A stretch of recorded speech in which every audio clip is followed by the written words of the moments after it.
Dia 1º de janeiro, dia em que muita gente faz promessas de ano novo e renova os votos desejando um futuro melhor.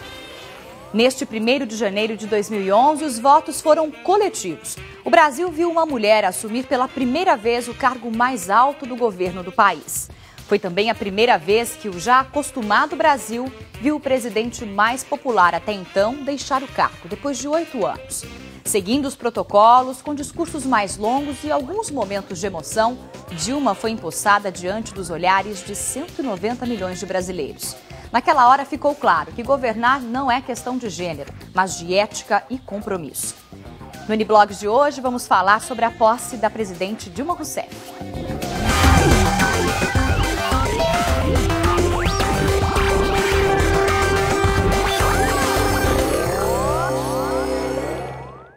Olá, boa noite. Começa agora mais um N-Blogs ao vivo para todo o Brasil, 1º de 2011. E você que está ligado na Record News sabe que a gente cobriu toda a cerimônia de posse da presidente Dilma Rousseff. Foi com muita emoção e expectativa que o Brasil assistiu a primeira mulher chegar à presidência do país. A partir desse momento, sou a presidenta de todos os brasileiros. Eu estou feliz como raras vezes estive na minha vida. Ela se emociona nas primeiras palavras à nação.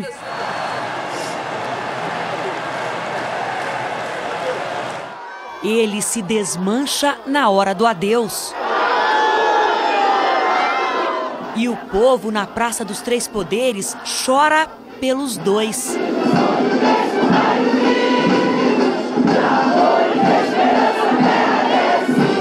A emoção da cerimônia de posse em Brasília foi destaque nos maiores jornais do mundo, como o americano The New York Times, o francês Le Monde e o espanhol El País. 30 mil pessoas correram pela esplanada dos ministérios para acompanhar a troca de poder histórica. A chegada de Dilma debaixo de chuva. A mulher que um dia foi torturada pela ditadura militar deixa o Congresso como presidente.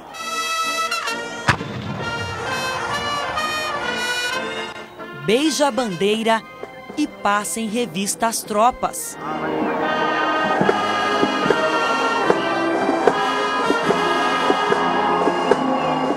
No Palácio do Planalto, Lula a postos para receber a nova presidente.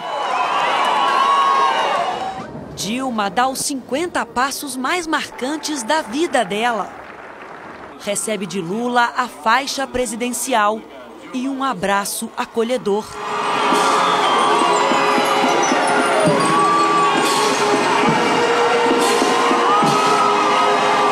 A vinda de Dilma aqui para a residência oficial, o Palácio da Alvorada, vai demorar mais um pouco, 15 dias até que a mudança de Lula seja feita. Só então, Dilma vai ocupar todos os espaços que antes eram de Lula, ou quase todos. Seu esforço, sua dedicação e seu nome já estão gravados no coração do povo, o lugar mais sagrado da nossa nação. E por falar em coração, o de Lula já estava apertado.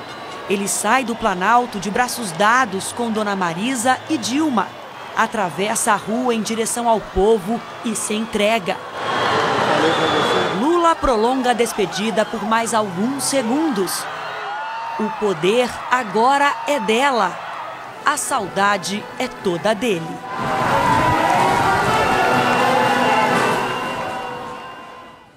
Bom, e para falar mais sobre a cerimônia de posse e os desafios da nova presidente do Brasil, eu recebo aqui no estúdio Mário Ameni, ele que é especialista em cerimonial.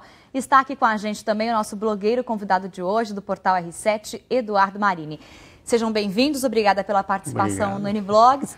E eu começo falando justamente sobre essa questão da cerimônia de posse. A presidente Dilma Rousseff passou por um monte digamos assim, de regras para completar todo o percurso da posse. Sim. Ela quebrou algum protocolo no meio do caminho? O primeiro foi sair do carro e entrar no outro carro na chuva. Isso já foi um ato de coragem. Ela deveria ter seguido talvez no carro que ela já estava? Não, se fosse uma pessoa que não estivesse preocupado com a cerimônia, não estivesse preocupado com o povo, ela ficaria naquele carro fechado, mas eu acredito que o ministro Renato Mosca, chefe de cerimonial da presidente, colocou à disposição dela, que só ela decide, porque realmente ela decide. E ela deve ter optado, falou assim, vamos pelo o carro, tinha capote, o Rolls Royce que tem uma capota, que caso a chuva parasse, ele faria a opção de deitar a capota e ela ficaria como o que aconteceu, né? Aconteceu. No meio do caminho, a capota foi aberta para que as pessoas pudessem ver a presidente, ela acenou e tudo mais, né? Porque, só interrompendo, o fato do presidente Lula ser uma pessoa muito popular, muito espontânea, não chega a ser uma quebra de protocolo, ele é espontâneo. Então, é aquilo que nós falamos aqui no dia, eu falei, agora tudo pode acontecer, foi o que nós falamos aqui. O Mário, gente, para lembrar, também esteve com a gente na cobertura de posse, né, da Dilma Rousseff, da presidente, falou bastante sobre protocolo, a gente está retomando esse assunto, porque eu acho que é um assunto de bastante interesse, né, Maria? Claro. Todo mundo quer saber o que é quebra de protocolo, o que mais que ela fez para quebrar o protocolo? Ela não digo, por exemplo, o fato das mulheres da Polícia Rodoviária, né, Federal, estarem ali acompanhando o carro, foi uma mera quebra de protocolo, porque não está previsto em decreto, e eu acredito, na minha modesta experiência, que elas não estavam preparadas tecnicamente para uma ação. Mas o que não está... de precisar agir numa segurança. O que não está previsto no decreto, se ele está fora do protocolo, significa... Ele não agride o protocolo, né? Alguma coisa pode entrar agredindo o protocolo e outras podem entrar não agredindo o protocolo. Toda quebra de protocolo, ela é de total ciência da autoridade. Então você fala assim, olha, nós vamos entrar por essa porta, que é o protocolo. Aí a autoridade fala, mas eu não quero entrar por essa porta. Ou não quero sentar nessa cadeira. É decisão soberana dele. Sim, Ninguém vai poder dizer, não, a senhora não vai sentar, a senhora é obrigada a sentar nessa cadeira. Toda cerimônia que o presidente comparece, ele a preside. Então, qualquer cerimônia que a gente fala, o presidente vai estar, ele senta ao centro, ele preside a cerimônia e alguém ao lado dele, à direita, dirige os trabalhos.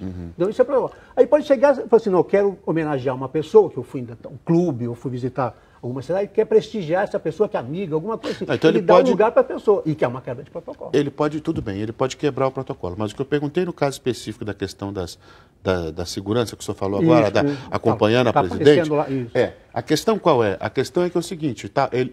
No caso, eles incluíram uma coisa nova no protocolo, até porque o mundo muda. O protocolo foi feito no momento em que há coisas que não existiam e que passaram a existir. Não digo nem esse caso específico, mas o mundo muda e as coisas vão se incluir. Eu me lembro também, queria que o senhor comentasse, da questão da quebra do protocolo, quando ela carinhosamente verteu o seu braço sobre o braço do ex-presidente Lula e desceu a rampa, que seria uma quebra do comportamento. Ali os dois talvez tivessem que estar, não estivessem ligados. Não, né? porque o correto seria o presidente Lula dar o braço para a esposa, a Ana Marisa, sem problema nenhum. Eu acredito que, pelo fato da rampa estar molhada, a presidente Dilma se sentiu mais segura em dar o braço ao Lula. Mas ela deu já desde o início. A mim me pareceu uma questão nessa rampa. A mim me pareceu uma questão do momento mesmo. Momento, também o momento, o meu criador, o meu inspirador. Eu acho que foi o momento da descida, da despida simbólica. Simbólica, é uma emoção muito grande. Agora, Mário, eu fico imaginando, o presidente Lula é um presidente muito popular, é o presidente mais popular que o Brasil já teve. Se você perguntar na rua, as pessoas estão satisfeitas, inclusive, né, com o governo que ele fez, de acordo com o índice de popularidade. E ele, com esse jeito espontâneo, muito amoroso, afetivo, muito emocionado, ele, ao longo do governo dele, mudou algumas maneiras, talvez no tratamento, nem tanto. Isso não mudou em regra. O primeiro evento que o presidente Lula fez, quando eleito, e o presidente Fernando Henrique ainda era o presidente, foi uma entrega de um prêmio aqui em São Paulo. E ele estava eleito apenas, não estava nem empossado, nem tinha, acho que, recebido diploma. E ele sabia o limite. Então, o presidente Lula pode ser brincalhão, popular, mas quando ele sabe... Às vezes informal. Às vezes informal, mas quando ele sabe que começou a cerimônia, ele segue à risca. Ele é um bom menino. Então, ele pode, assim, acabar da cerimônia, ou no início da cerimônia, ou naquele caso que ele tinha já descido a rampa, que fugia-se ao protocolo. Mesmo porque... Então, realmente ele tem esse poder de ir à massa. Todos os eventos que eu fiz com o presidente Lula, me sinto até honrado, em fábricas, inaugurações, ele sempre arrumava um jeito de fugir e ir junto aos operários, aos metalúrgicos. Mesmo porque há quebras e quebras, né? Uma coisa Quando você, a falha não uma é coisa muito você grande, chegar e cumprimentar um popular que pode até ter alguma carga de quebra de protocolo, mas é uma coisa. Outra coisa é você deixar de passar, por exemplo, pelos Dragões da Independência, que vão tocar o primeiro toque do presidente, é uma quebra grave. Exatamente. Então você sabe o que você pode fazer, o que você não pode fazer. Tem uma diferença entre uma questão de segurança ou uma questão apenas de afetividade. Agora, uma coisa que eu queria explicar assim, a presidente, ao fazer a revista Tropa, ela, ao invés de saudar a bandeira, né, ela beijou a bandeira. Então, o símbolo de beijar a bandeira se faz em bandeira de escola de samba, se faz em outros tipos de solenidades não oficiais. Então, provavelmente, todas as autoridades estrangeiras ali presentes, os presidentes e príncipes, estranharam aquele momento ali. Sim. Pode ser um momento emocional da presidente, mas não existe nenhuma regra protocolar. Ela deveria saudar a bandeira, pelo protocolo. Como você pode ver, todas as outras bandeiras ali presentes, que correspondem aos tempos da República, estão deitadas, inclinadas. Sim. E a única que estava em pé, na posição que é a principal, era a bandeira do Brasil. Agora... Mas foi bonita, né, ela beijar. Foi, mas Agora, gente, a quebra do jogo. Depois de 8 anos de governo, Lula voltou para casa. O ex-presidente foi recebido em festa em São Bernardo do Campo, na Grande São Paulo. Agora quer descansar um pouquinho. Lula e Marisa foram recebidos com festa no ABC Paulista por centenas de pessoas. Em 1978, eu prometi para Marisa que eu ia deixar o sindicato e que ia voltar para casa. Aí criei o PT, aí criei a CUT, aí disputei eleições de 82, 86, 89, 92, 90, 94, 98, em 2002, 2006 e 2010. Então, pelo amor de Deus, eu preciso apenas agora descansar um pouco. Durante o discurso, Lula pediu água e não perdeu a oportunidade para fazer uma brincadeira. Quando eu era presidente, eu não pedia água, eu pedia sempre um copinho. Já comecei a pedir a água aqui. Depois de 8 anos de agenda cheia, ex-presidente e ex-primeira-dama agora podem se dar ao luxo de não ter agenda nenhuma. A ordem para os próximos 20 dias é descansar. Será que o presidente Lula ou ex-presidente Lula dizem que você nunca vira um ex-presidente porque o cargo continua de presidente? Nunca vi ex-general, já vi um ex-general. Não existe. Será que ele vai descansar, o presidente Lula? Eu tenho convicção de que não. Eu tenho convicção. E, aliás, é uma coisa assim, eu fico vendo, às vezes fico olhando determinados formadores de opinião mesmo. São duas coisas diferentes. Eu acho que vai fazer parte da postura de um ex-presidente, ainda mais um ex-presidente bastante popular, não comentar possíveis decisões. Eu acho que ficaria ruim, por exemplo, se o presidente indicasse publicamente o que ele achava que a presidente tinha que decidir em relação aos caças suecos ou franceses ou americanos. Se ele não fizer isso, não fazendo isso, ele indo no futebol, ele estando com o povo dele, comendo a chuleta dele, fazendo a carne lá e fazendo as coisas dele, indo possível. Isso é uma coisa da qual ele não vai conseguir viver sem, sempre viveu e vai viver sempre assim. Agora, o presidente Lula tem o ex-presidente Lula, ou o presidente Lula, porque o cargo não sempre vai ser do presidente, ele tem um jeito muito particular, né? Ele passou a faixa presidencial para Dilma acompanhada de um belo abraço.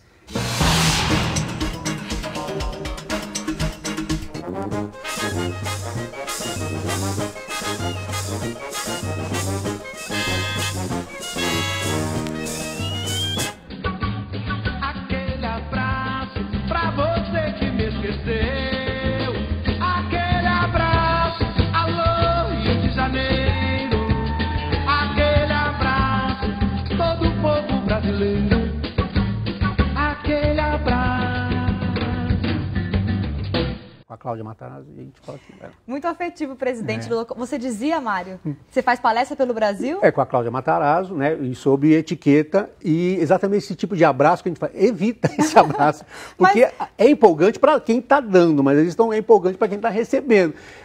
Só rapidinho, o fato da dona Marisa tirar a faixa, acho que foi correto. Ela que tirou para dar para o presidente e entregar para Dilma. Porque ia sair a camisa dele da calça, a gravata ia ficar torta, ia ser muito mais em conta.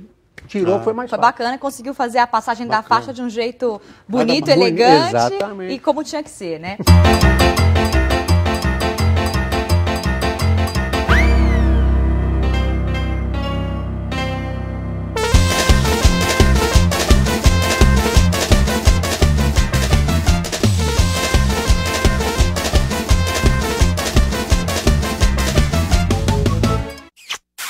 Isso Isso é o... Ai, quanto beijo, quanto abraço. Dá pra ter ideia, Mário, de quantos beijos e abraços Dilma Rousseff distribuiu durante a cerimônia de posse? Se eu estivesse lá, eu teria tomado calmante, porque não se beija. Foi muita gente, né, é prestigiar. Aperto de mão. No máximo, por ela ser presidente, seria o beijo, não beijo, aquela saudação na mão, por ser uma mulher de muita importância. Mas isso não é uma coisa que o protocolo, no caso de mulheres, admite a questão que as mulheres vão estar cada vez mais presentes nesse caso executivo? Não seria o caso de uma certa forma, aceitar não, esse que tipo existe de uma cultura mundial, nós tínhamos uma certa descrição. Não dá tempo de contar mais sobre a vinda do príncipe Naruhito, do Japão, para cá. Então houve um choque de duas culturas e foi maravilhoso. Só que o japonês que saiu de lá, os 47 governadores saíram do Japão para vir, falavam assim, ó, chegou lá, beija, que vai te dar bem.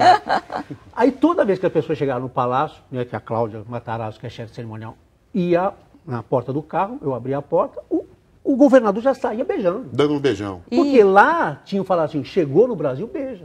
Então, de uma mesma forma, são quase todos os representantes de países estrangeiros ali, já chegaram beijando, porque falando, latino beija, e vai. No caso da Cláudia não é difícil. Eu só queria fazer um parênteses aqui, rapidinho.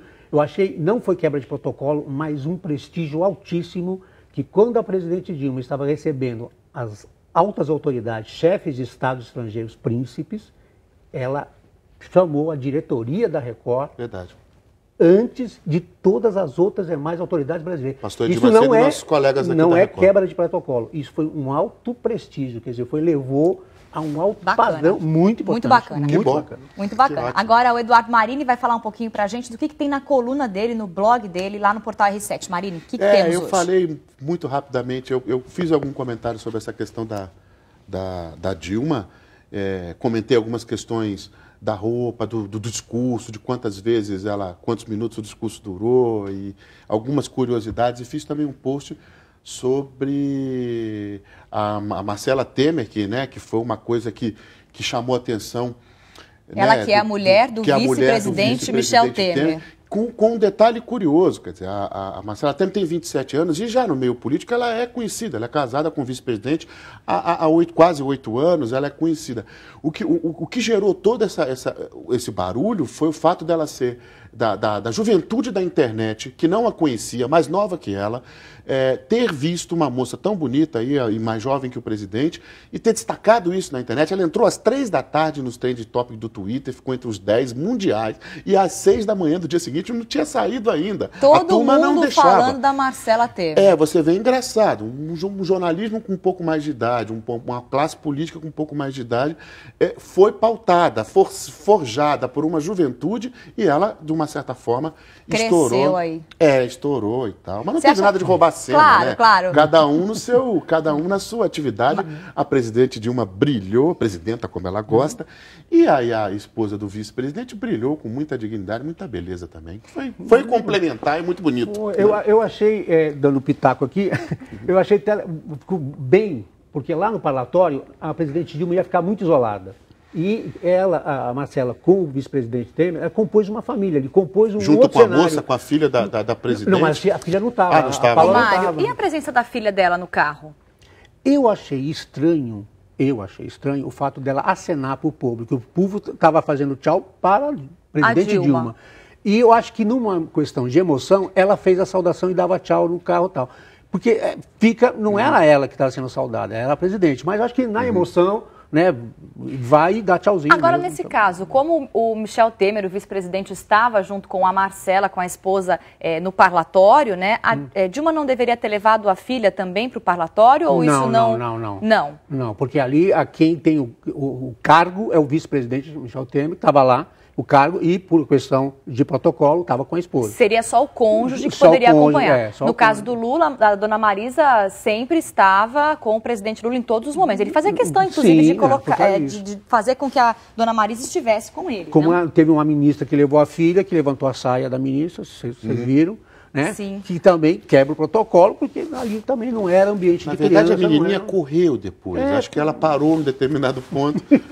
Mas essas coisas tem são... a beleza da criança também, né? Não dá Uma pra controlar delícia, né? isso. Mas Ela ali parou, não é lugar, ali não é parou parque e infantil tchum, ali. Ali e foi. é uma cerimônia, está todo mundo preparado, tenso para cumprir aquilo, Acho que a Agora- brilhantemente pelo Ter Renato tomado Mosca. cuidado de não ter deixado a menina na hora, de entrar na hora que ela fosse assinar. Agora, acho que todo mundo gostaria de saber, assim, qual foi a maior quebra de protocolo, né, que já existiu, que o Mário pode contar pra gente, talvez não no Brasil, mas ao redor do mundo, que você se lembre. Uma coisa, um fato recente, o nosso querido presidente, o primeiro-ministro Berlusconi, e foi a uma reunião na Alemanha e, por ser na Alemanha, foi recebida pela maior autoridade, que é a primeira-ministra Angela Merkel.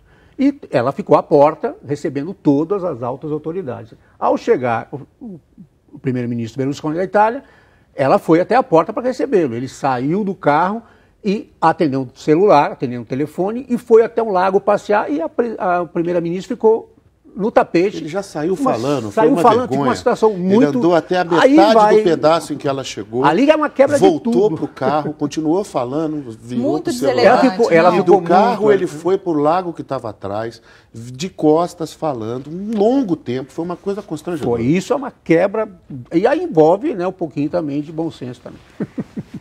Olha só, gente, uma cerimônia como a de transmissão do cargo do presidente da República tem, claro, um protocolo rígido, a gente está falando disso aqui. Qualquer coisinha fora do lugar já chama atenção. E as gafes, as derrapadas também entram para a história.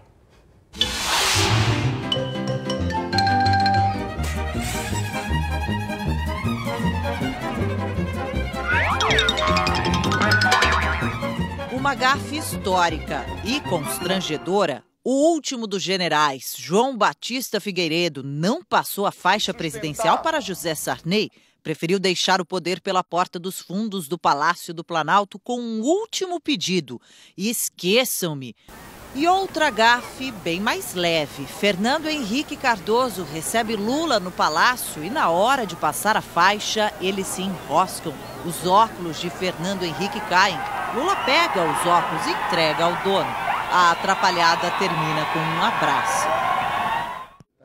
Nossa, é muito atrapalhado O detalhe mesmo, legal né? é o seguinte, quando o Lula se enrolou também para receber a faixa, porque ele abaixa para pegar o óculos e entrega, e já está com a outra mão esticada. Nisso, o ex-presidente Fernando Henrique coloca a faixa e abraça os dois braços dele. Agora, está E aí, respondido por que a Marisa tirou a faixa? Pelo fato de ele ter tentado A ajudar, dona né? Marisa tirou por causa O disso. fato dele ter sido gentil, ter tentado ajudar e ter pegado o óculos, misturou Mas é uma ainda situação, acho que, imagino, uma situação muito emocionante, eu acho. Até para quem deixa o cargo e para quem recebe o cargo, né? Sim. E acho que também aí acontecem essas atrapalhações e fica uma situação meio, ai, o que eu faço? Uma coisa assim, Exatamente. né? O cerimonial e o protocolo, eles tentam exatamente minimizar isso. Quer dizer, essa marcação de passos, dar 3 passos, vira para a direita, é exatamente para eliminar. Falar, olha, só tem que dar 3 passos e virar à direita. Mas às vezes a pessoa fica mais nervosa pelo momento, realmente é um momento emocionante, e aí dá essas atrapalhadas. Uma coisa que eu queria citar, não sei os se dá efeitos tempo, da lei de Murphy, né? O que pode dar errado, vai dar errado. Né?